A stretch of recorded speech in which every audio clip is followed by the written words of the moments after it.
네, 시작하도록 하겠습니다. 네, GNN2 세션이고요. 지난주 내용이랑 이어서 진행을 하도록 하겠습니다. 목차는 이전 세션에서, 그러니까 GNN1 세션에서 소개한 내용과 조금 달라졌어요. 그래서 먼저 그래프 뉴럴 네트워크가 어떻게 시작이 되었고, 뭐 어떤 점을 고려해야 하는지를 먼저 설명을 드릴 거고, 그 후에는 이제 컨볼루션의 개념을 어떻게 그래프에 적용하는지에 대해 설명을 드린 다음에 그래프 컨볼루션 네트워크, 또 이 그래프 컨볼루션 네트워크를 GCN이라고 줄여서 말하거든요. 그래서 이 GCN의 발전 모델인 그래프 세이지, 그리고 또 어텐션을 적용한 그래프 어텐션 네트워크에 대해서 차례로 소개를 드리겠습니다. 그리고 그 후에는 이제 GNN 관련 이슈들이나 뭐 추가적인 모델들을 간략하게 설명을 하고 세션을 마무리하도록 하겠습니다. 지난주에는 기존에 기업 연계 프로젝트에서 했던 그래프 세이지 기반 추천 시스템 프로젝트를 좀 소개해 드릴 수 있으면 소개해 드린다 했는데, 이게 준비를 하다 보니까 시간이 좀 오래 걸릴 것 같아서 일단은 설명은 못 드릴 것 같고 이렇게 진행을 하도록 하겠습니다. 먼저 이제 지난 시간에 했던 내용을 좀 다시 한번 되새겨 보겠습니다. 그래서 우리는 어떤 그래프를 이제 임베딩 스페이스로 보내는 모델을 이제 그래프 인코더라고 한다고 했죠. 그래서 이 인코더의 목적은 그래프 상에서의 시밀러리티를 임베딩 상에서도 잘 근사하여 유지시키는 것이라고 했습니다. 그리고 이제 이 디코더는 임베딩 스페이스 상에서 이 두 노드의 유사도를 계산하는 과정이라고 했고, 이는 간단하게 닷 프로덕트로 가능하다고 얘기를 했습니다. 그래서 이 디코더 값과 유사해지도록 이 임베딩을 해야 하는 거라고 그래프 레프레젠테이션의 러닝의 목적을 정의를 했습니다. 이후에는 이제 우리가 쉘로우 인코딩이라고 해서 노드들의 어떤 큰 매트릭스, 이 임베딩 매트릭스라고 하는 거를 곱해서 임베딩 벡터를 만들 수 있다고 했습니다. 근데 저번 세션 때 진행하신 분이 조금 설명이 부족해가지고 이제 이쪽에 질문이 좀 많았거든요. 그래서 좀 더 자세한 설명을 추가를 했는데, 그래서 우리가 이 V라는 거를 어떤 노드의 원핫 인코딩 벡터라고 생각을 해봅시다. 그러면은 이제 노드 개수만큼, 그러니까 V가 노드 개수만큼 쭉쭉쭉 있고, 뭐 2번 노드라면 이렇게 0, 1, 0, 0, 0 이렇게 원하는 인코딩이 되겠죠. 그럼 이거를 트랜스포즈를 시키면은 이 V 곱하기 1 차원이 되겠죠. 이런 식으로. 이거를 이 임베딩 매트릭스에 곱하면은 이제 D 곱하기 V 차원의 임베딩 매트릭스가 있을 때 V 곱하기 1 차원의 이 벡터 원하는 인코딩 벡터를 곱하면은 D 곱하기 1이 되겠죠. 그래서 여기에 있는 이 값 자체가 우리가 구하고자 하는 임베딩 벡터가 된다. 뭐 이런 식으로 설명을 할 수가 있습니다. 그래서 이제 이 매트릭스를 학습을 우리가 이제 원하는 방향으로 학습을 시키면은 임베딩을 시킬 수 있게 되는 거죠. 그래서 이제 지난 시간에는 우리가 이거 관련해서 뭐 딥워크, 노드2백이라는 모델을 보면서 어떤 식으로 진행하는지 뭐 랜덤워크 기반으로 설명을 했었습니다. 이제 딱 오늘 세션 내용이 이제 시작하는데요. 그래서 이 방식에도 좀 문제가 있어요. 첫 번째로는 이 파라미터의 개수가 너무 많아진다는 점인데, 모든 노드에 대해서 이제 각기 다른 파라미터를 적용을 하죠. 단순히 생각하면은 이제 매트릭스의 크기만큼, 이제 V의 크기 곱하기 D의 크기만큼, 이만큼이 이만큼의 파라미터가 필요하게 되는 거죠. 이 매트릭스 전체에 있는 성분의 개수가.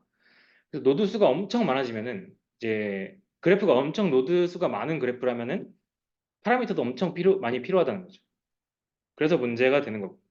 또 두 번째로 트랜스덕티브 하다라는 문제가 있는데, 정해진 노드, 뭐 특성 상황에서의 그래프를 가지고 학습을 시키는데 이 매트릭스 자체가 정해진 노드에 1대1 대응이 되어 있는 형태죠. 그래서 새로운 노드가 추가되면은 그 노드에 대한 파라미터를 다시 구하기 위해서 전체를 다시 학습을 시켜줘야 됩니다. 이걸 이제 트랜스덕티브 하다라고 합니다. 그래서 새로운 노드가 추가가 됐을 때 다시 학습시켜줘야 되는 과정이 무조건 발생을 해야 한다는 점이죠.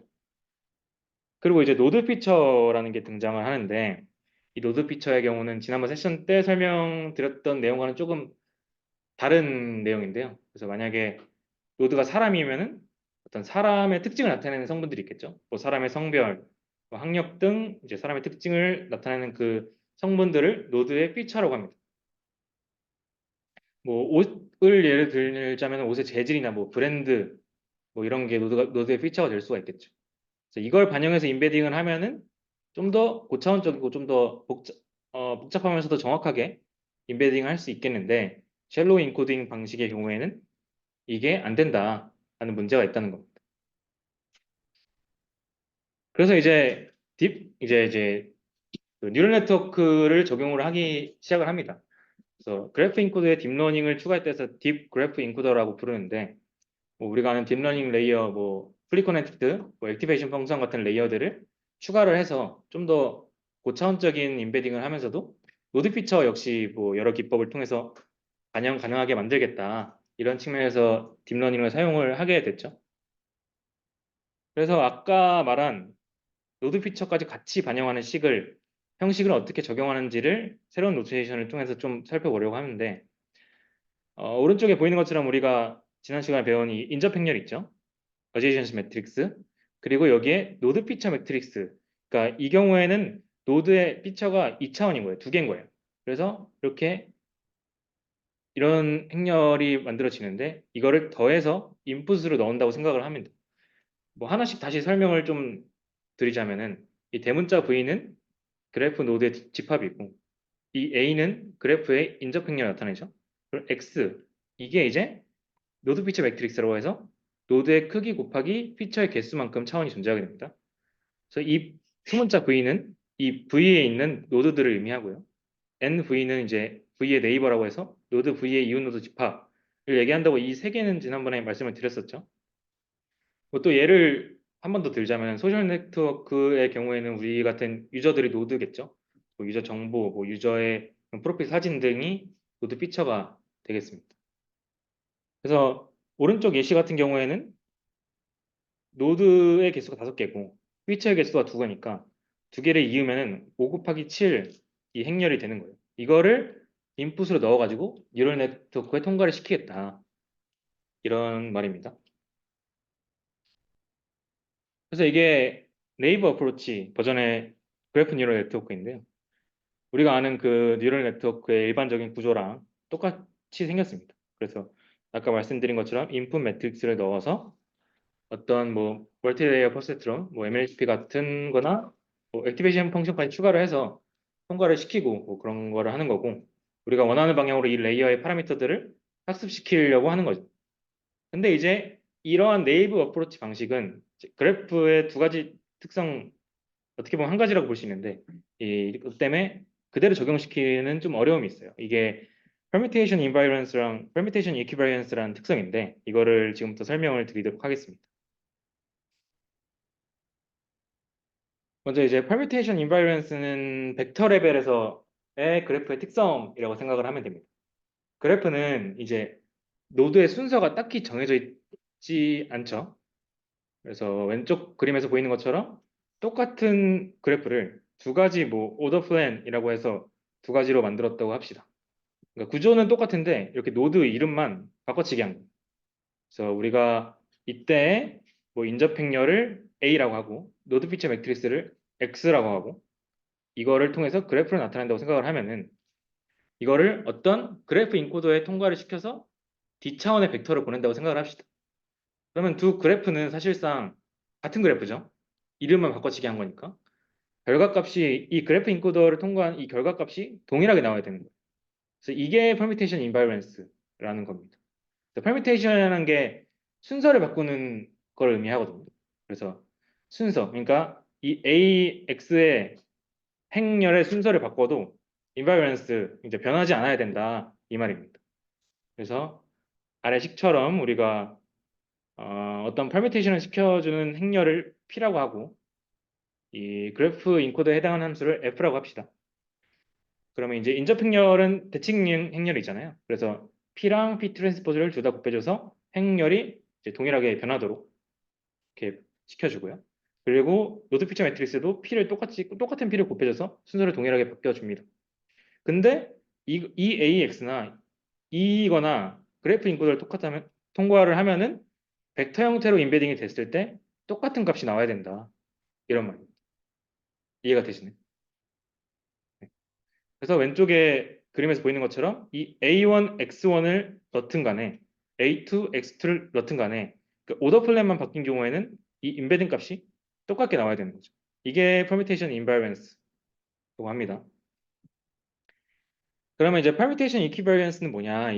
이거는 이제 매트릭스 레벨에서 생각했다고 보시면 되는데 반대되는 그러니까 invariance랑 반대되는 개념은 아니고요. 순서가 바뀌면은 그대로 순서가 바뀐 값이 순서가 유지된 채 결과값이 동일하게 나온다 이런 말입니다. 그래서 우리가 이번에는 이 G라는 거를 어떤 매트릭스 레벨, 그러니까 V 곱하기 D라고 보낸다고 하면은 이 매트릭스는 노드 피처가 아니 노드 인베딩된 노드의 인베딩 벡터들이 쌓여 있는 값이겠죠. 이런 매트릭스로 그래프 인코딩을 시킨다고 생각을 하면은 어, 순서가 바뀐 그러니까 결과값이 나왔을 때 이렇게 순서만 바뀐 채 값이 똑같이 나와야 된다 이 말입니다. 그래서 같은 구조의 노드는 A랑 E는 이름만 바뀌었지 같은 구조의 노드죠.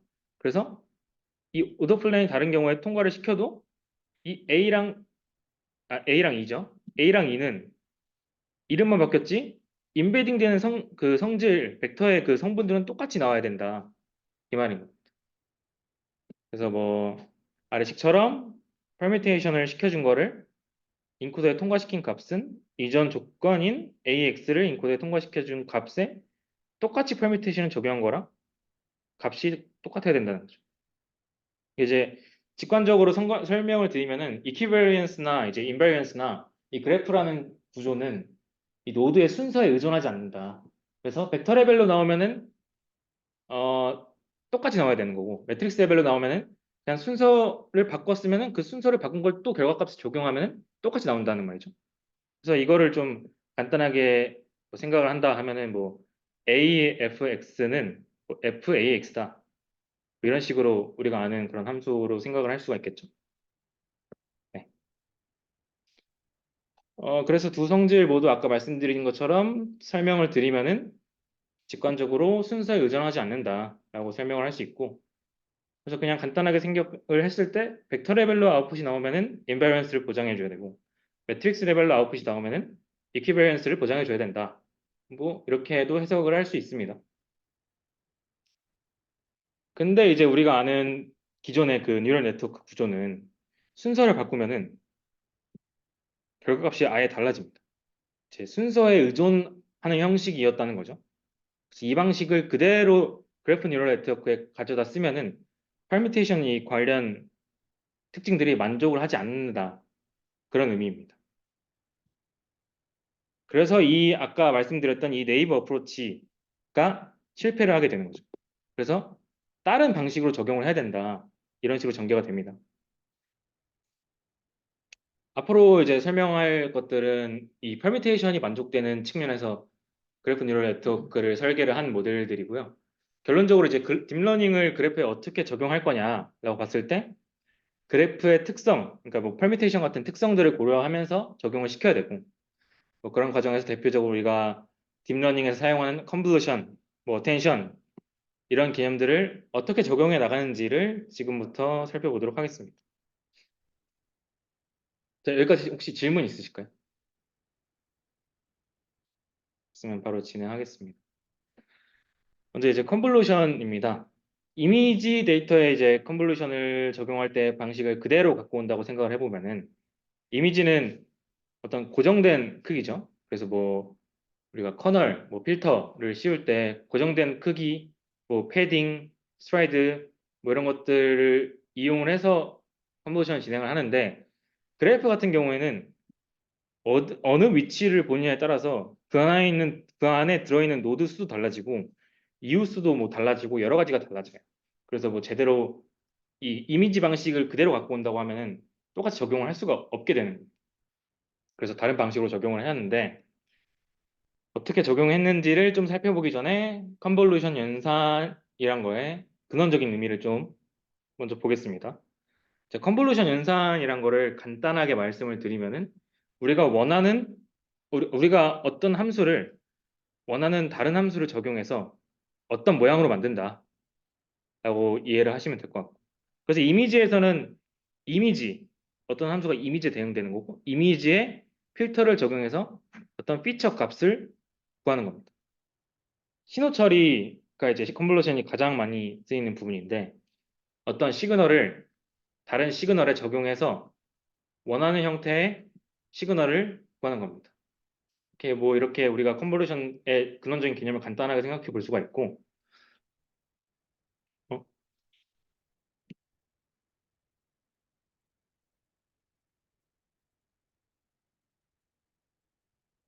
네.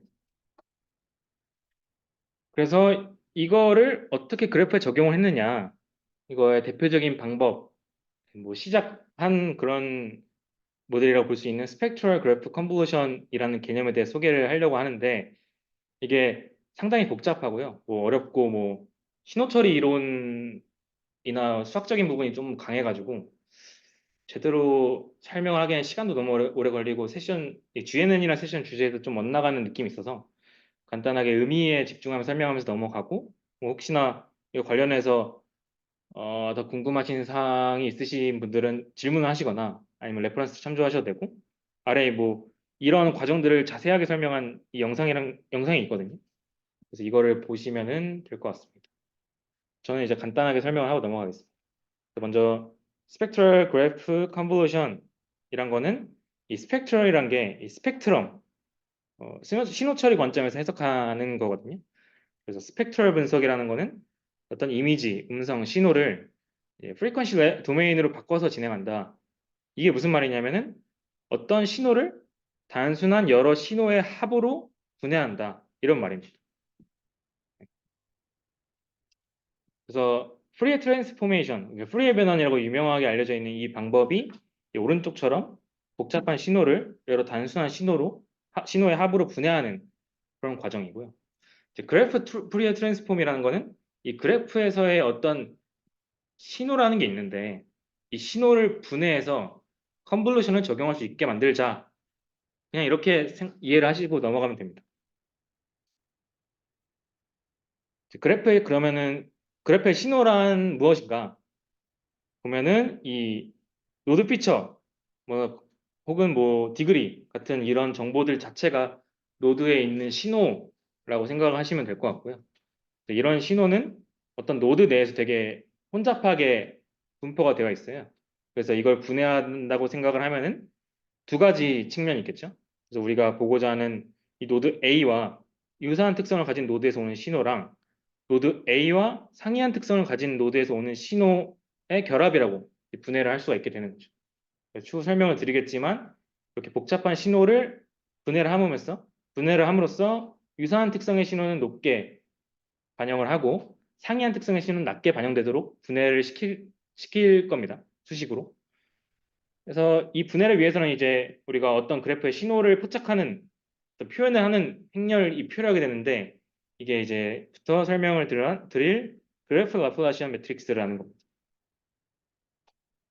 이름은 되게 어려운데 개념 자체는 그렇게 어렵진 않아요.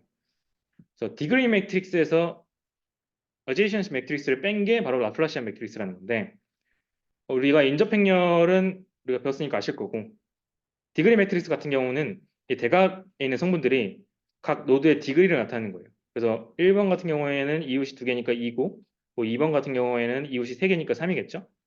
그러면 라플라시안 매트릭스는 여기서 디그리 매트릭스에서 이 어제이션스 매트릭스를 뺀 겁니다. 이게 무슨 말이냐면은 디그리 매트릭스는 자기 자신에 대한 정보를 갖고 있죠. 디그리라는. 근데 인접 행렬은 자기 자신과 연결되어 있는 주변 노드에 대한 그런 정보를 갖고 있습니다. 그래서 이거를 통합을 해서 자기 자신의 정보랑 자기 이웃에 대한 정보를 통합해서 표현을 하겠다. 이렇게 직관적으로 해석을 할 수가 있습니다. 그래서 아래 값에서 보이시는 것처럼 자기 자신에는 디그리가 들어가 있고 나머지 이웃 노드에는 마이너스 1, 이웃이 아닌 거에는 0이 들어가 있죠. 이렇게 한꺼번에 표현을 해서 이걸 가지고 우리가 분해를 하겠다. 이런 말입니다. 자, 우리가 이제 라플라시안 매트릭스를 구했어요. 그리고 우리가 어떤 열 벡터 x라는 게 있는데 이게 각 노드에 어떤 스칼라 값을 그냥 쭉 쌓아놓은 거라고 생각을 합시다. 그래서 1은 x1에 대응되고 2는 x2에 대응되는. 그래서 이 라플라시안 매트릭스에 이 열벡터 x를 곱해요. 그러면은 간단하게 수식으로 이렇게 나오거든요. 쉽게 연산을 하실 수 있을 텐데 이게 이제 무슨 말이냐면은 어떤 노드 값은 이 결과로 나온 노드 값은 자기 자신과 이웃 노드, 이오가 이웃이죠. 이웃 노드의 연산으로 분해가 된다는 거죠. x1의 정보랑 xi는 이웃 노드인 이오에 해당하는 정보 이렇게 분해가 되는 거고 여기서 마이너스인 이유는 어떤 노드 정보가 자기 자신의 정보 플러스 이웃 노드의 정보로 구성되어 있음을 나타내는 식이니까 이렇게 되는 겁니다. 그냥 간단하게 생각을 하면은 내 노드의 정보가 지금 보기에는 2인데 이거는 사실 5-3이었다. 이런 식으로 분해를 한다는 거죠. 그래서 내 정보를 원래 정보랑 이웃 노드 정보를 분해를 시켜서 생각을 하겠다. 이런 말입니다. 그래서 이거를 또 한번 제곱을 해요. 라플라시안 매트릭스를. 그러면은 LX였는데 여기에 LX를 한번 더 넣습니다. 그럼 이렇게 쭉 뭐 복잡하게 나와요.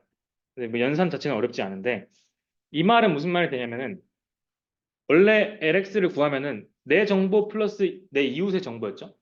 근데 이거를 내 정보 플러스 내 이웃의 정보를 또 분해해서 내 이웃의 정보 또 내 이웃의 정보 이렇게 쭉쭉 분해가 되는 거예요.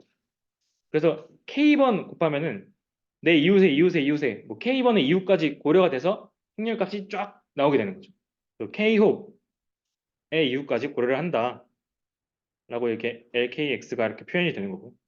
그래서 라플라시안 매트리스를 곱하고 분해를 하게 되면은 어떤 내가 원하는 보고자 하는 그 이웃의 정보까지 통합을 하는 어떤 매트릭스가 쫙 나오게 된다는 거죠. 그러면 이게 갖춰졌으면 우리가 이걸 어떻게 분해를 해서 어떤 식으로 반영을 할지 설정을 할 수 있다는 겁니다.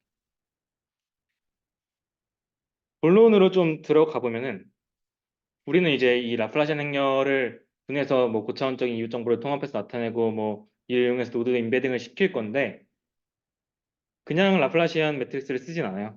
그래서 뭐 시메트릭 노멀라이즈드 라플라시안이라고 생각이라는 게 있는데 이거는 그냥 우리가 잘 아는 뭐 D랑 A는 똑같은 거거든요. 근데 뭐 고유가 분해를 시켰다라고 생각을 하시면 됩니다. 아까 보셨듯이 디그리의 값이 이 라플라시안 매트릭스에 들어가잖아요. 그래서 디그리의 값이 엄청 큰 건 크고 또 작은 건 작겠죠. 이렇게 해버리면 이제 학습에 영향을 좀 주게 됩니다. 그래서 이거를 좀 정교화시킨다라는 개념에서 이런 식으로 진행을 했다고 보면 되고요. 또 이제 스펙트럴하게 계산을 한다고 할 때 고유값을 좀 어느 정도로 안정적, 이 0과 2 사이에 위치를 시키면은 학습에 도움이 된다고 합니다. 그런 식으로 그냥 알고 계시면 될 것 같고요. 그래서 학습을 어떻게 하고 뭘 하려는 건지를 좀 이제 설명을 드리도록 하겠습니다. 자, 위에 적혀 있는 이 논문 제목처럼 이 논문은 클래시피케이션을 위해서 나온 논문이에요. 그래서 클래시피케이션을 목적으로 한 연산 과정을 설명을 드리겠습니다.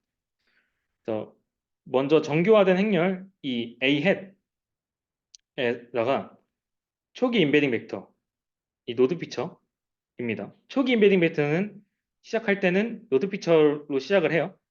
그래서 A 햇에 그냥 x를 곱해요. 그리고 어떤 가중치 행렬인 W0를 곱합니다. 이걸 이제 직관적으로 해석을 하면은 A 햇은 내 정보 플러스 이웃 노드와의 연결 정보가 들어가 있죠. 여기에 각각의 노드 피처의 정보를 곱해서 이 정보를 통합을 시켜주고 가중치를 곱해준다는 거죠.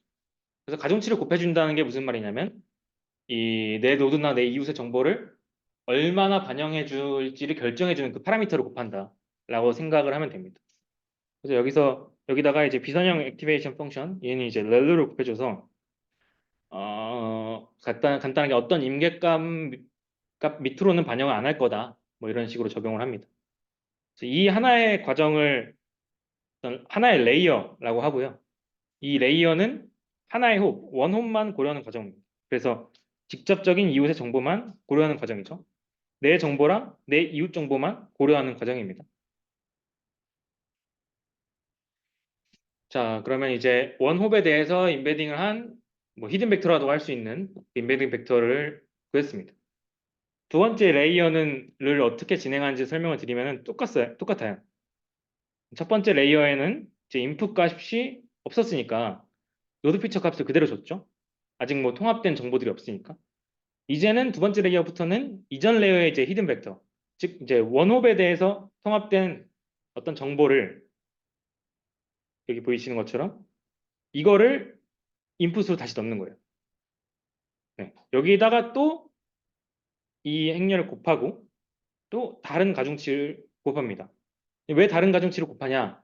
그러면 레이어별로 그러니까 내 이웃의 정보를 반영할 때랑 내 이웃의 정보를 반영할 때랑 가중치를 다르게 줘야겠죠. 그러니까 얼마나 반영할지 비율을 똑같이 주지 말고 다르게 준다 이 말입니다. 그래서 가중치가 W0랑 W1으로 달라지는 거고. 그래서 논문에서는 일단은 이 레이어를 두 개를 사용하는 게 가장 효과적이라고 말하고 있어서 레이어는 여기까지 진행을 하고요. 그래서 클래시피케이션을 위한 모델이니까 어떤 우리가 클래스 개수만큼 차원으로 서포스맥스를 지켜줘서 스코어를 이렇게 보여줍니다. 그 최종 임베딩 벡터죠. 이렇게 진행을 합니다. 그래서 이게 뭐 잘 와닿진 않으실 텐데 어떤 의미를 가지고 있냐면은 모든 연산 자체는 이 행렬 조작과 연산으로 가능하게 되는 거고 이게 이제 컨볼루션의 개념을 그래프에 행렬적으로 적용을 시키면서 내 노드에 임베딩을 시킬 때 그 어떤 A라는 노드를 임베딩을 시킬 때 이 A의 이웃과 이 이웃의 이웃까지 정보를 하나의 행렬로 통합시켜 가지고 임베딩을 시킨다. 이걸 수식으로 나타낼 수 있다. 이거를 이제 보여주는 거라고 생각을 하시면 됩니다.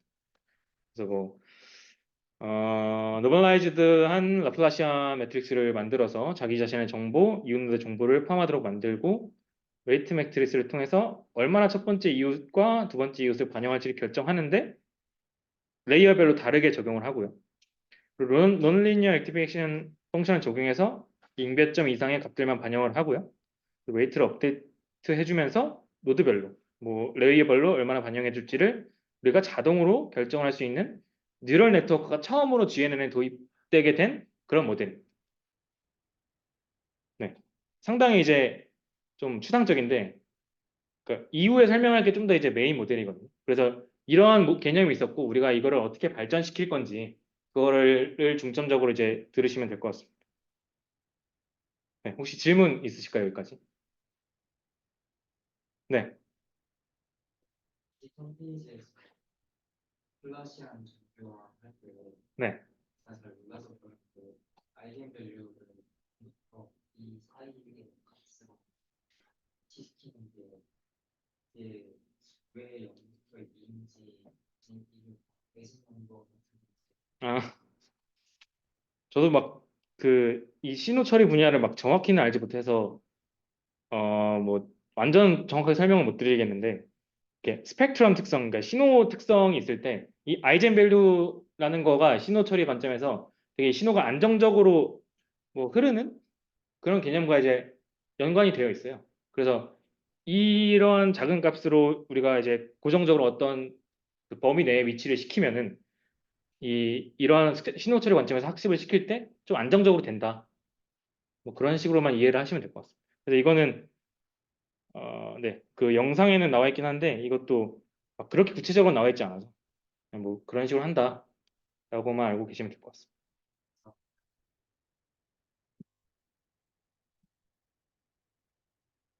네, 원래 여기까지 하고 쉬려고 그랬는데 시간이 좀 얼마 안 지나서 빠르게 가보겠습니다. 근데 이제 지금까지 말씀드린 이 모델이 이제 그래프 컨볼루션 네트워크의 이제 GCN이라고 우리가 부르는 그거의 이제 초기 모델이거든요. 근데 이거는 아직도 트랜스덕티브하다. 이제 아까 말씀드린 것처럼 전체 노드 기반의 이 매트릭스로 진행을 하기 때문에 이걸로 트레이닝을 시키죠. 그래서 새로운 노드가 들어오면은 새로 매트릭스를 만들고 다시 이걸 또 학습을 넣어준다야 된다는 문제가 아직 존재를 합니다. 그래서 뭐 어떻게 뉴럴 네트워크를 잘 적용해서 뭐 컨볼루션 개념까지 싹 데려왔는데 아직 이 트랜스덕티브라는 문제가 해결이 안 된 거죠. 그래서 이 인덕티브라는 트랜스덕티브의 반대 개념인데요. 이거를 인덕티브한 그래프 컨볼루셔널 네트워크를 적용한다라는 모델이 나온 게 그래프 세이지라는 모델입니다. 그 직관적인 개념 자체는 비슷해요. 그래서 이 그래프의 컨볼루션 연산 자체를 어떤 그래프 공간에서의 개념이라고 생각을 하는 건데, 스파셜 컨볼루션이라고 하거든요. 그래서 노드 피처에 주변 이웃의 노드 피처를 적용해서 인베딩 시키는 그런 거 과정이죠. 아까도 그런 식으로 진행했었죠. 그런 방식으로 컨볼루션을 진행을 하는 거고, 그림에서 보이는 것처럼 원홉의 이웃의 정보를 통합을 하고 투홉의 이웃의 정보도 통합을 하죠. 이런 식으로 내 네이버들의 정보를 어그리게이션 한다 그래서 어그리게이트 네이버라고 말을 하기도 합니다. 그래서 이웃 노드들부터 이렇게 정보를 어그리게이션 하는 과정을 우리가 메시지 패싱이라고 하거든요. 그래서 그래프 세이지에서는 이렇게 메시지 패싱을 통해서 이웃 노드들로부터 이 메시지 정보를 받고, 정확히는 이웃 노드의 노드 피처겠죠. 이거를 통합을 하고 이를 바탕으로 자기 자신의 정보를 업데이트한다, 이 말입니다. 그래서 우리가 여기 보이시는 것처럼, 그러니까 투홉의 정보까지만 받겠다 하면은 오른쪽처럼 레이어 0, 레이어 1, 레이어 2 이렇게 세 개로 구성이 됩니다. 그래서 먼저 레이어 0으로 가서 우리가 업데이트하고자 하는 그 노드가 A예요. 그러면 A의 이웃하고 이웃까지 넘어갑니다. 그래서 이 이웃 노드의 피처를 먼저 받아와요. 초기에는. 그래서 그냥 이 XA라는 거는 노드 A의 노드 피처가 M기가 있을 때를 의미를 하고요. 그래서 이 경우에 레이어 0에서의 메시지 패싱 과정은 그냥 이 노드 피처를 가져온다 라고 생각을 하시면 될 것 같고, 그 다음에 레이어 1에서 이렇게 있는 이 메시지들을 어그리게이션을 해요. 그래서 이 노드 피처들을 어떤 방식으로 합치고 이거를 이 노드 B에 있는 원래의 노드 피처랑 이렇게 통합을 해서 이 B의 정보를 업데이트를 시키는 겁니다. 레이어 1에서는. 그래서 이게 B, C, D 이 똑같이 진행을 하고요. 최종적으로 이제 A는 이걸 통해서 업데이트된 이거가 있을 텐데, 또 이걸 또 어그리게이션을 해서 이 A의 정보를 업데이트한다, 이 말이죠. 이해가 되시나요?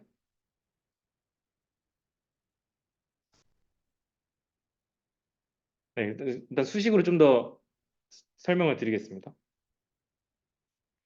그래서 뭐 어그리게이트랑 이 업데이트라는 게 있는데, 이거는 이제 구체적으로 어떻게 일어나는지를 좀 살펴보겠습니다. 먼저 이제 초기 임베딩 벡터, 노드별로 우리가 이제 뭐 딥러닝을 할 때 뭐 이니셜라이제이션을 시켜준다 하잖아요. 그런 것처럼 초기 임베딩 벡터, 이 히든 벡터라고 할 수 있는 거는 모든 노드 다 자기 자신의 노드 피처로 시작을 합니다.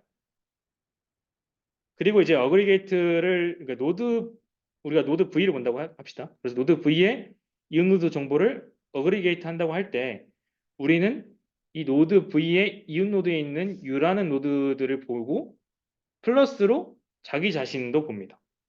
그래서 이웃 노드의 노드 피처들과 이 자기 자신의 노드 피처를 같이 보고요. 그리고 이거를 평균을 내줘요. 그리고 여기에 가중치를 곱해요. 그래서 이 정보를 얼마나 반영을 시켜줄지를 학습을 시키겠다, 이런 말이죠. K-1이라는 게 있는데 이거는 좀 이따 설명을 다시 드리겠습니다. 그래서 뭐 이렇게 어그리게이션 된 정보를 가지고 자기 자신의 정보를 이제 업데이트를 시켜줘야겠죠. 그러니까 이게 RNN을 공부를 하셨으면은 약간 GRU나 LSTM 느낌이라고 생각하면 돼요. 그래서 이전 시퀀스, 그러니까 이제 시퀀스적으로 봤을 때 내 이웃 노드가 이전 시퀀스라고 생각하면 되고, 자기 자신의 정보까지 이제 이웃 노드 정보를 가지고 와서 얼마나 기억하고 얼마나 잊어버릴지 막 정해가지고 다시 이제 히든 벡터가 나가잖아요. 그런 과정이라고 똑같이 생각을 하시면 됩니다. 그래서 이렇게 어그리게이션 된 정보를 가지고 업데이트를 시킬 때 여기도 논리니어 액티베이션 펑션을 통과시킵니다. 그래서 어느 정도만 받아 먹어가지고 업데이트를 시킬 거냐, 이걸 결정을 하는 거죠. 근데 이제 여기서 우리가 아까는 어그리게이션 펑션이라는 거를 간단하게 평균이라고 표현했잖아요. 근데 이 그래프 세이지라는 이 모델에서는 이 어그리게이션에 다양한 거를 적용할 수 있다라고 설명을 하고, 대표적인 게 이 풀링 방식인데 이거는 이제 우리가 딥러닝 웨이에서 사용하는 그 뭐 풀링 방식 그거랑 똑같은 개념입니다.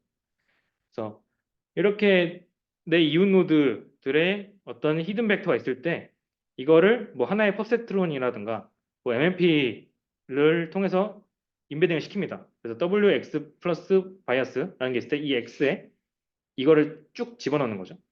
그래서 뭐 어떻게 쭉 나와요. 그리고 거기에 액티베이션 펑션을 적용을 시킨 겁니다.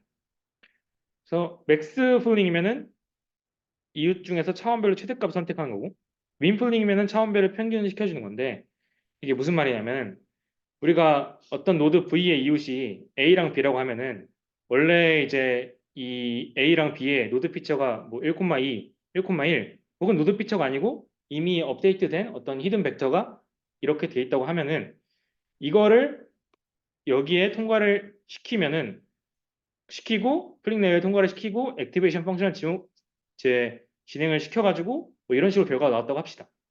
그러면은 맥스 플링이라는 거는 여기서 차원별로 최대값이 되는 이 1과 2를 선택하겠다 이 말이에요. 그래서 결과적으로 사용하는 거는 이 1, 2라는 벡터가 되는 거죠. 그래서 민 플링이면은 차원별로 평균을 내서 사용을 하겠다 이런 방식입니다. 그리고 이렇게 어그리게이션 펑션은 민이랑 플링 말고도 LSTM 방식도 있고요. 뭐 여러 가지가 존재를 하고 이게 이제 조금 각광받았던 이유가 이 어그리게이션 펑션을 다른 거를 갖다가 내 목적에 맞는 걸 갖다가 쓰면은 다양한 방식으로 사용이 될 수 있다는 점이 있어가지고 그래서 이 모델이 좀 각광을 받았고요. 네. 그래서 구체적으로 좀 일반화된 형태의 수식으로 다시 보겠습니다. 먼저 초기 임베딩 벡터는 우리가 자기 자신의 노드 피처를 사용한다고 했고 그 다음 이제 이웃 노드의 정보를 어떤 어그리게이션 펑션을 통해서 사용해서 쭉 받아온다고 했습니다. 여기서 그래서 그냥 어그리게이트라고 이제 표현을 해요. 근데 이 아까 설명드리다고 했던 이 K-1이라는 게 있잖아요. 이게 무슨 말이냐면 이 K가 레이어 개수라고 보면 됩니다. 그래서 몇 개의 홉을 볼 건지 얼마나 멀리 떨어진 이웃을 고려할 건지를 의미하는 이 K를 우리가 지정을 해줘요. 그래서 우리가 어떤 노드 A라는 거를 보면은 레이어 1에 있는 거잖아요. 그래서 이때에 이 값을 업데이트 시킨다고 했을 때는 어떤 히든 벡터들을 사용하면 레이어 0에 있는 히든 벡터들을 사용할 거잖아요. 그래서 K-1인 거예요. K번째를 업데이트 시켜줄 때는 어그리게이트하고 업데이트 시켜줄 때는 K-1 기준으로 돼 있는 이 히든 벡터들을 사용할 거다. 이런 말입니다. 뭐 그리고 아까는 이제 어그리게이트를 진행하기 전에 합쳤었는데 뭐 어그리게이트를 먼저 이웃 노드들에 대해서 진행을 하고 그 다음에 자기 자신을 컨캣해도 무방합니다. 어차피 가중치가 다 조절을 해주니까. 그래서 컨캣을 먼저 하고 가중치를 곱해주든 아니 어그리게이트를 먼저 하고 가중치를 곱해주든 뭐 아니죠. 이제 어그리게이트하고 컨캣하고 가중치를 곱해주든 컨캣한 정보를 어그리게이트하고 가중치를 곱해주든 어차피 가중치가 조절이 되니까 상관은 없다는 거예요. 그래서 이것도 이제 WK라고 되어 있는 것도 아까 그래프 컨볼루셔널 네트워크 그 초기 모델에 설명한 것처럼 레이어마다 이 가중치를 다르게 줘야겠죠. 그러니까 그러니까 얘 기준으로 봤을 때 얘네들을 볼 때랑 다르게 반영 정도를 조절을 해야 되기 때문에 이 레이어별로 가중치가 다르게 조정이 됩니다. 그리고 이제 이렇게 해서 어떻게 우리가 어떤 타겟 노드에 대한 임베딩 벡터를 구했어요. 근데 이거를 그냥 사용을 하면 안 됩니다. 그래서 이거를 또 다른 노드가 뭐 이렇게 사용을 하겠죠. 자기 자신을 업데이트 할 때. 그래서 크기를 좀 맞춰줘야 된다는 거죠. 그래서 L2 노멀라이제이션을 진행을 하는데 그래서 L2 노멀라이제이션을 진행을 해서 뭐 노드가 다른 자기 이 벡터를 쓸 수도 있기 때문에 스케일을 맞춰준다 라고 생각을 하면 됩니다. 여기까지가 그래프 스테이지의 과정이고요. 추후에 좀 그 순차별로 좀 설명을 다시 드릴 텐데 일단은 이 permutation invariance랑 equivariance가 어떻게 만족을 하는지부터 설명을 좀 드리겠습니다. 아까 이제 이 그래프 스테이지가 그래프 뉴럴 네트워크라는 게 이 permutation invariance랑 equivariance를 만족해야 된다고 설명을 드렸죠. 그래서 이 그래프 세이지가 어떻게 이 과정을 만족을 하는지 설명을 드리겠습니다. 먼저 인베리언스, 그러니까 벡터 레벨에서 순서가 뒤죽박죽이어도 결과가 변하지 않느냐, 이 특성을 만족하는지를 보면은 어떤 노드들 간에 같은 레이어에 있는 경우에는 이 WK라는 같은 가중치를 통해서 트랜스폼을 시킵니다.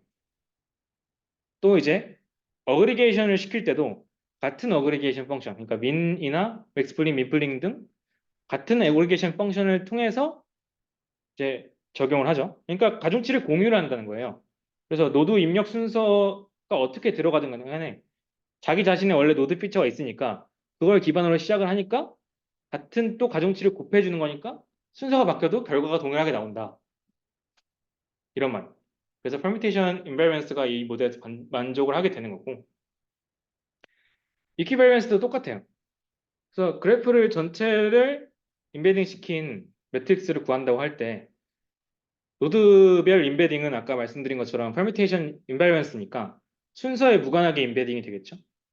그래서 위 오더 플랜에서도 매트릭스 레벨에 그러니까 각각의 노드가 고유하게 인베딩 값을 딱 가지니까 매트릭스 레벨에서 그래프의 노드의 인베딩 값만 봐도 그냥 순서만 바뀌고 뭐 이름만 바뀐 거지 똑같이 인베딩이 됩니다. 그죠? 그래서 permutation invariance로 인해서 노드별 인베딩은 순서에 무관한 인베딩 값을 갖게 되고 따라서 permutation을 진행하더라도 위의 특성 때문에 이 각 노드의 인베딩 값이 달라지지 않기 때문에 equivariance 역시 동일하게 만족이 된다는 거죠. 그래서 그래프에 적용하기 알맞은 그래프 뉴럴 네트워크다 라고 볼 수가 있겠습니다. 네, 여기까지 이 알고리즘만 설명하고 쉴게요. 그래서 그래프 세이지를 어떻게 학습을 시키느냐 이거를 좀 설명을 드릴 건데 먼저 아까 우리가 중요하게 설명을 드렸던 게 인덕티브한 방식으로 바꿨다고 했죠.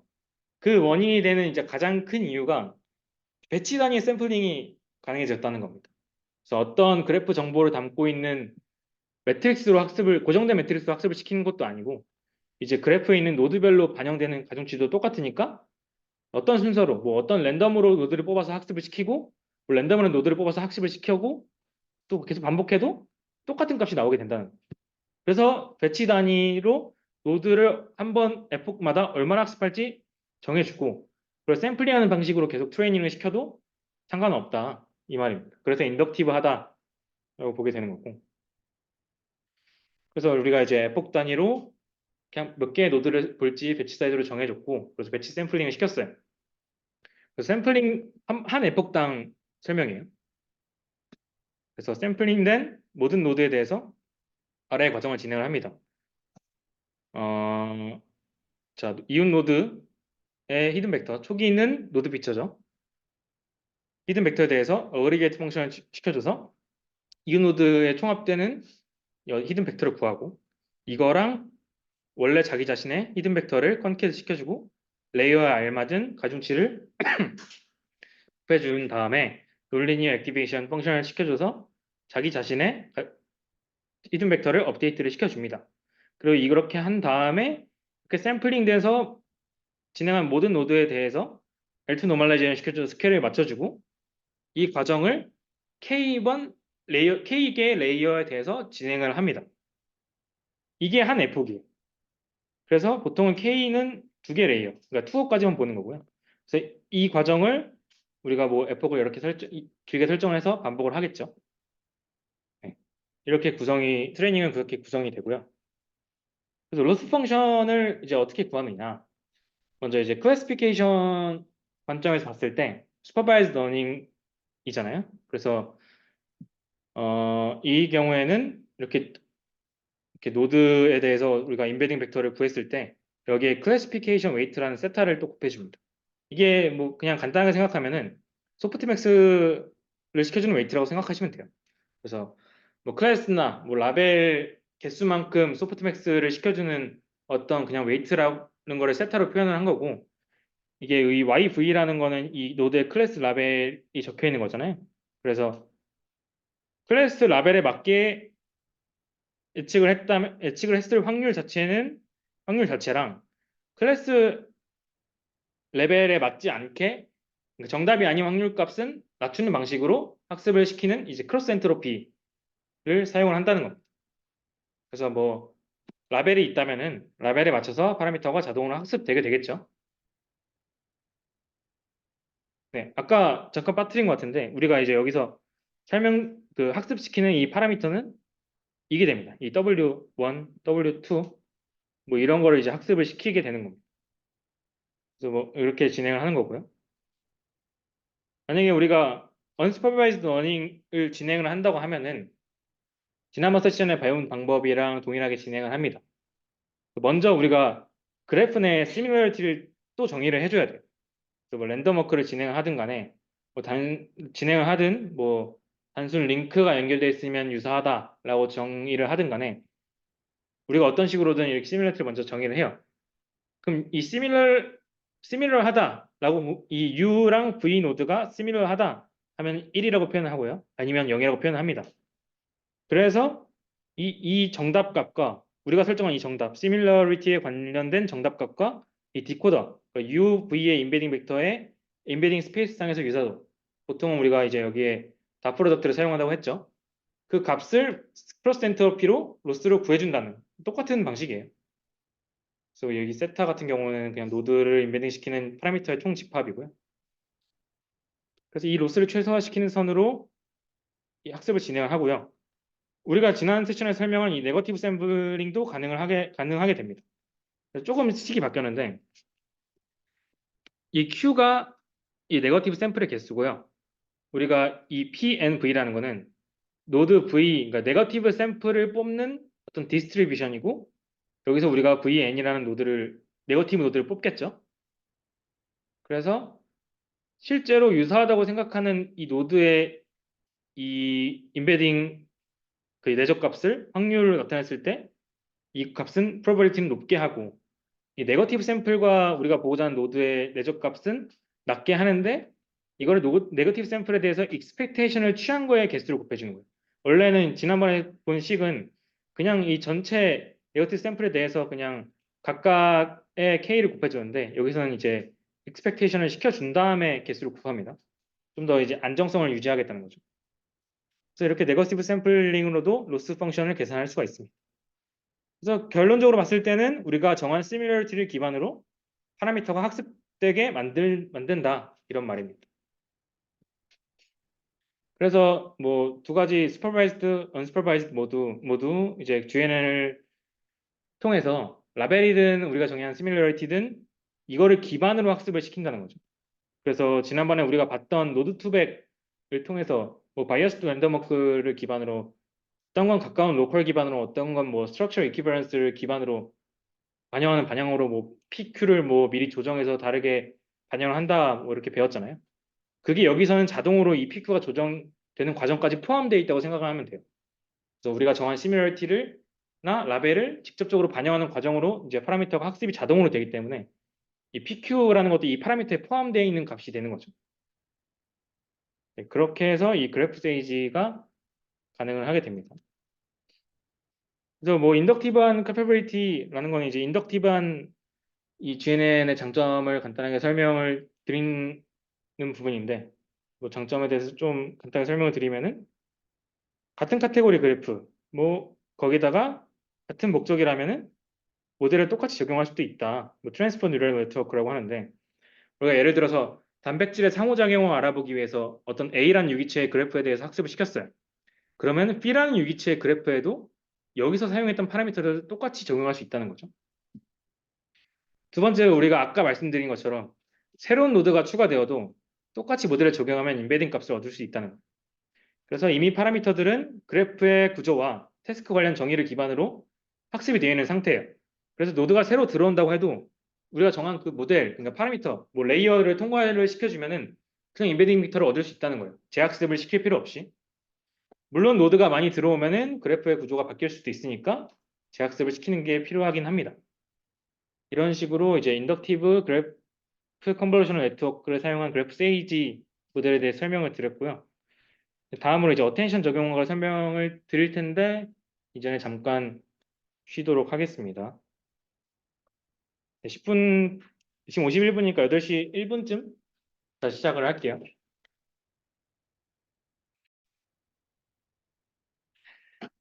네, 이제 다시 시작을 하겠습니다.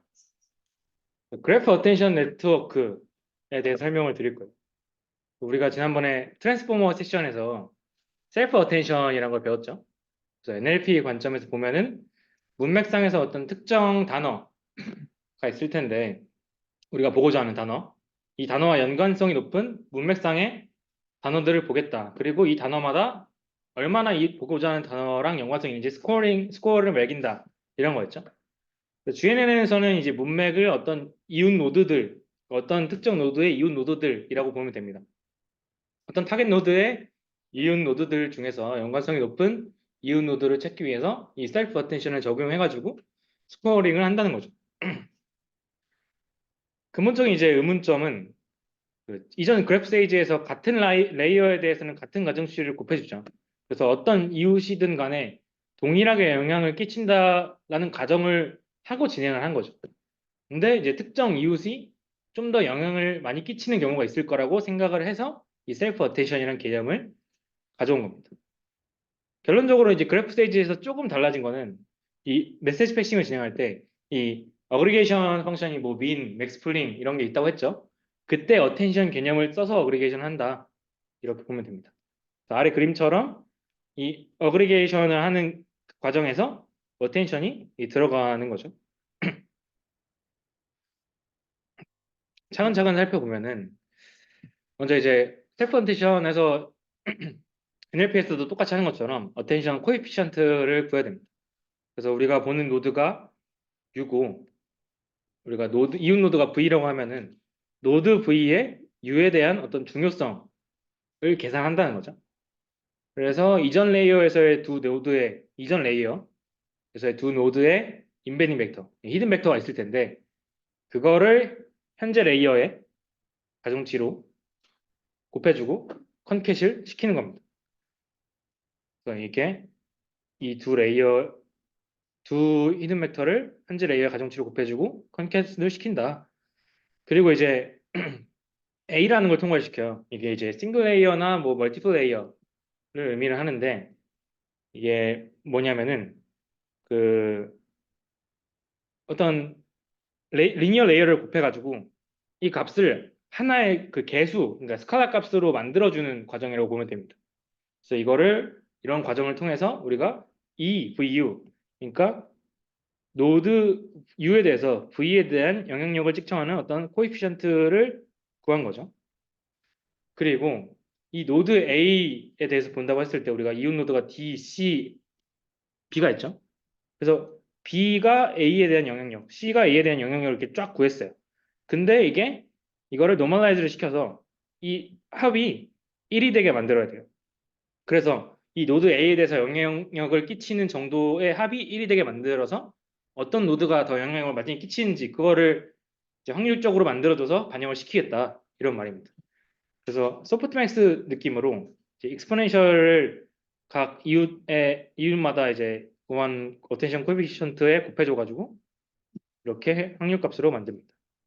그리고 이제 웨이티드 썸, 어그리게이션을 하는데 그래서 다시 한번 이 이웃 노드들 이전 레이어에서의 히든 벡터에 현재 레이어에서의 웨이트에다가 아까 구한 이 확률값을 같이 곱해줘서 서메이션을 진행하는 거예요. 그래서 이게 어텐션 개념인 거죠. 그래서 영향력을 고려해서 어그리게이션을 진행한다. 이런 말입니다. 그리고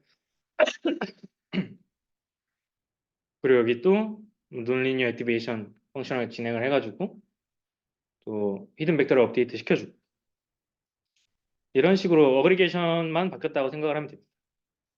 이게 논리니어가 아니라 시그모이드입니다. 여기서는. 그래서 뭐 트랜스포머처럼 뭐 멀티헤드 어텐션도 가능해요. 그냥 여러 번 해준다고 생각하면 됩니다. 아까 말한 이 과정을 뭐 세 번의 헤드를 통해서 반복한다 하면은 세 번 다 구해주고요. 이 세 번의 과정을 또 어떤 어그리게이션을 통해서 합쳐주는 겁니다. 뭐 그냥 평균을 구해줘도 되고 뭐 합해줘도 되고 뭐 컨캣을 시켜서 다시 차원을 맞춰주면 되고 뭐 이런 여러 방식으로 합해준다. 그래서 이런 방식을 멀티헤드 어텐션이라고 그래서 정의를 합니다. 지금까지 되게 러프하게 좀 살펴봤는데 실제로 논문에서는 어떤 식을 사용을 하는지 살펴보도록 하겠습니다. 이제 HI는 그냥 이 화살표는 그냥 벡터입니다. 벡터에 가중치를 곱해주고 컨캣을 시키고 이 아까 우리가 말한 이 A를 곱해줍니다. 여기서는 이 A가 싱글 레이어예요. 그래서 벡터 형태로 나타내는데 그래서 여기서 구한 이 값에 이 벡터를 그냥 내적을 시켜준다. 그래서 코에피션트를 구한다라고 생각을 하시면 됩니다.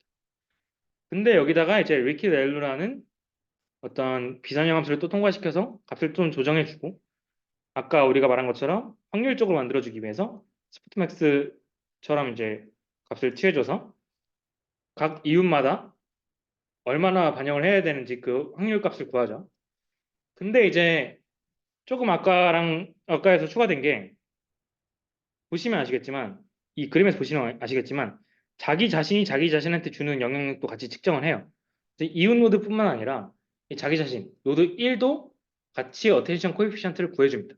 그래서 이 합이 1이 될 때 이 자기 자신에 대한 코에피션트도 들어가는 거예요. 그래서 이런 식으로 이제 개수를 다 구했다 하면은 여기서 아까 우리가 말했던 것처럼 이 모든 개수의 가중치 그리고 히든 벡터를 곱해줘서 이 합을 시그모이드를 취해서 업데이트를 시켜준다. 이런 말입니다. 아까 그래프 세이지를 이해를 하셨으면 이건 쉽게 이해가 되실 거예요. 그래서 우리가 학습을 시켜주는 거는 여기는 이제 안 나타나 있는데 실제로는 이 레이어별로 이제 가중치가 또 다르고요. 그래서 이 가중치를 똑같이 학습을 시켜주는 거고요. 그리고 이 코에피션트를 구할 때 곱해줬던 이 A라는 거를 이렇게 논문에 나타낸 것처럼 벡터 형식일 수도 있고 아니면 뭐 MLP 형식일 수도 있고 아무튼 취사 선택을 해서 사용할 수 있는데 이 두 개를 학습을 시켜준다라고 생각을 하시면 되겠습니다. 그래서 이 어텐션 네트워크의 장점은 컨볼루션 네트워크와는 좀 다르게 이웃 노드에 각기 다른 가중치를 주죠. 이 A를 통해서 모델의 범용성이 좀 더 올라갔다라고 볼 수 있고 뭐 그래프 세이지와 마찬가지인 장점은 뉴럴 네트워크를 공유하고 뭐 어그리게이션 펑션이 똑같으니까 인덕티브하다라는 장점이 또 있고요. 그리고 뭐 컴퓨테이셔널이나 뭐 스토리지적으로 효율적이다라는 장점도 있습니다. 네, 여러분 이제 복잡한 거는 끝났고요. 간단하게 이제 GNN 관련 다른 이슈나 뭐 모델들에 대해서 좀 설명을 하고 끝내도록 하겠습니다. GNN은 이제 오버피팅 같은 이슈뿐만 아니라 이 오버 스무싱이라는 이슈도 생기게 돼요. 이게 무슨 말이냐면은 우리가 얼마나 멀리 떨어진 선까지 반영할 거냐를 레이어 개수로 정한다고 했죠. 근데 이 값이 많아지면은 노드 임베딩이 점차 좁은 공간으로 압축되면서 거의 같아지게 되는 문제가 발생한다 이런 겁니다. 그래서 아래 그림처럼 레이어가 두 개일 때까지는 어떻게 잘 임베딩이 분리돼서 돼요. 근데 세 개, 네 개, 다섯 개로 가면은 점차 좁은 공간으로 이제 좁혀지면서 임베딩 값들이 유사하게 돼버립니다. 그래서 아래 이 그래프 같은 경우는 이 클래시피케이션 태스크에서의 이 정확도를 레이어 개수별로 분리를 한 건데 보면은 레이어 2에서 3 사이에서 정확도가 제일 높아요. 그래서 이 과정에서 제일 높은데 레이어가 많아질수록 오히려 성능이 또 복잡한 과정을 통해서 좋아지는 게 아니라 성능이 좀 더 떨어지게 돼버린다는 거죠. 그래서 이 문제를 어떻게 해결을 하느냐? 이 APPMP라는 모델이 있습니다. 그래서 여기서는 이제 가중치를 그러니까 레이어 개수는 그대로 둬요. 레이어 개수는 그대로 두는데 좀 더 멀리 있는 노드까지 반영을 하는데 가중치를 곱하는 과정에 원래 레이어별로 따로 있었잖아요. 그거를 따로따로 하지 않고 한 번만 딱 진행을 한다는 거예요. 어떤 뉴럴 네트워크 자체를 레이어마다 두지 않겠다 그런 말이죠. 그래서 우리가 뭐 지난번 아까 봤던 그래프 세이지나 뭐 그래프 어텐션 네트워크 모두 레이어별로 어그리게이션을 진행을 했다면은 이제 이전 레이어에서 이제 구해진 이 히든 벡터들을 그냥 쭉 처음 레이어로 그냥 갖고 와요. 그냥 갖고 와서 어떤 가중치를 곱해준 게 아니라 갖고 와서 여기서 통합을 해서 뭐 이렇게 진행을 한다 이 말입니다. 그러니까 가중치를 한 번 곱해줬다는 거죠. 이렇게 했을 경우에는 레이어를 늘려줘도, 그러니까 멀리 있는 이유까지 고려해서 봐도 정확도가 떨어지지 않으면서 원래 성능, 원래 우리가 하려고 했던 것까지 잘 할 수 있다. 이런 식으로 되어 있는 모델이 있습니다. 뭐 관심 있으신 분들은 레퍼런스에 논문 링크 첨부해 놨으니까 보시면 될 것 같고요. 그리고 헤테로지니어스 그래프 기억하시나요? 헤테로지니어스가 뭔지. 그래서 노드나 엣지 타입이 여러 개인 경우에 그래프를 헤테로지니어스 그래프라고 했는데, 우리가 지금까지 했던 이 인베딩 모델들은 다 호모지니어스 그래프 기준이잖아요. 그래서 헤테로지니어스 그래프를 인베딩하는 그 모델들도 있을 건데, 여기 나와 있는 이 두 모델입니다. 그래서 첫 번째 이 RGCM 같은 경우에는 컨볼루셔널 네트워크를 헤테로지니어스 그래프에 적용한 경우인데, 이 경우에는 노드 타입은 똑같이 하나인데 엣지 타입, 이제 릴레이션 타입이라고 하는 게 여러 개인 경우예요. 그래서 이 경우, 이 헤테로지니어스 경우에는 어떻게 그래프 컨볼루션 네트워크를 진행할 것인가 보면은 되게 간단하게 적용을 합니다. 그래서 이렇게 표시된 게 이제 엣지 타입이 다른 경우거든요. 색깔이 다른 경우가. 그래서 어그리게이션을 진행할 때 보면은 이 어그리게이션을 진행하는 이 상자 색깔이 그 릴레이션 타입마다 달라요. 이 말이 뭐냐면은 릴레이션 타입마다 다른 가중치를 적용해 주겠다 이런 거예요. 그래서 여기 보면은 이 R이라는 게 릴레이션 타입일 때 WR이라고 돼 있죠. 그래서 이 릴레이션 타입별로 다른 가중치가 들어간, 나머지는 아까 그래프 세이지랑 똑같아요. 그래서 엣지 타입이 여러 개인 경우에는 이렇게 컨볼루션 네트워크를 좀 수정을 해서 간단하게 진행을 할 수 있다. 이 RGCN이라는 모델에서 설명을 하고 있고요. 뭐 다양한 노드, 다양한 엣지 타입, 그러니까 두 개 다 헤테로지니어스인 경우에는 이 HGT, 헤테로지니어스 그래프 트랜스포머라고 해가지고 어텐션 네트워크 기반의 모델링을 진행한 게 있는데, 이거는 따로 설명을 하지 않고 이것도 레퍼런스에 있으니까 관심 있으신 분들은 찾아보시면 되겠습니다. 어, 우리 이번 기수에 좀 추천 시스템에 관심이 있으신 분들이 많았으면 좀 더 길게 설명하려고 했는데 뭐 그러진 않은 것 같아서. 네. GNN이 추천 시스템에서 가장 많이 사용이 되거든요. 그래서 혹시나 추후에 관심이 생기시는 분들은 참조하시라고 약간 로드맵 느낌으로 좀 넣어봤습니다. 보통은 추천 시스템이 이제 유저 아이템 기반, 우리가 가장 잘 아는 추천 시스템이죠. 유저에게 어떤 아이템을 추천해 줄 건지 그 추천 시스템이 있고, 세션 기반 추천 시스템인데, 그러니까 유저 아이템 기반인데 세션 기반으로 추천을 해주는 추천 시스템이 존재를 해요. 먼저 이제 유저 아이템 기반으로 보면은 이제 콜라보레이션 필터링, 추천 시스템에서 가장 많이 쓰이는 기법인데, 이거를 GNN에 적용시키는 NGCF라는 모델이 있고요. 이거를 그래프 컨버전 네트워크 개념으로 갖고 와서 간단하게 추천 시스템에 적용을 하겠다. 이게 라이트 GCN이라는 모델이 있고요. 그리고 그래프 세이지를 통해서 추천 시스템을 적용을 하는데, 이 핀터레스트라는 이 회사가 있거든요. 되게 유명한 외국 기업인데, 여기서 자기네들 데이터 갖고 그래프 세이지 기반에 여러 가지 뭐 붙여가지고 핀세이지라는 이 추천 시스템 모델을 개발한 그 논문이 있어요. 모델 이름이기도 하고. 이렇게 이 세 개를 순서대로 나중에 공부를 하시게 되면은 보시면 될 것 같습니다. 그리고 세션 기반 추천 시스템이라면은 라고 하면은 세션 데이터에 대해서 좀 먼저 설명을 드릴게요. 세션 데이터라는 거는 일정한 세션 내에, 그러니까 한 유저가 어떤 시퀀셜하게 검색한 아이템 목록을 의미합니다. 우리가 뭐 쿠팡을 들어갔어요. 쿠팡을 들어가서 상품 여러 개를 쭉 순서대로 볼 거 아니에요. 뭐 A 보고 C 보고 뭐 B 보고 D 보고 보면은 이 기록이 남잖아요. 이거를 세션 데이터라고 하는 거예요. 이 아이템 리스트를. 근데 세션, 그러니까 어떤 단위 시간으로 이걸 분리를 해서 보는 거죠. 그래서 우리가 어떤 아이템을 이렇게 A, C, B를 보면은 이 A, C, B 순서대로 본 뭔가 그 유저의 그 인텐션, 그러니까 의도가 있을 거 아니에요.